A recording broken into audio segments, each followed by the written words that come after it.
ari umumodo uba wambika abasitari, usanga ari umumodo umwe yambika abasitari benshi bagiye gukora igitaramo abakaza kwambarirayo. Bruce Melody ahantu Uncle Austin yakundaga kuhambarira, none Uncle Austin ahasiga ikabutura yiwe.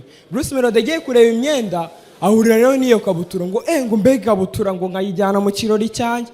Umumodo aramubwira ati ni ya Austin, mpamagara uyimutire. Ahita amuhamagara ngo Yes Austin, ngo ni Bruce Melody muvugana. Yes Bruce, ushaka iki? Nari ngeze kuri wa mujene twambika mbona agakabutura ndagakunda wanije. Yifata ariko utayikwedura.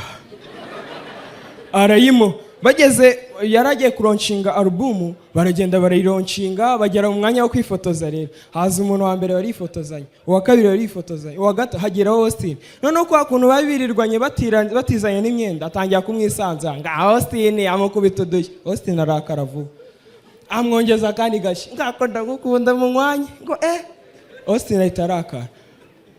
Bruce karame nkusaba akantu gatoya. Nta kibazo kansa nkuriramo ikabutura ugize vuba.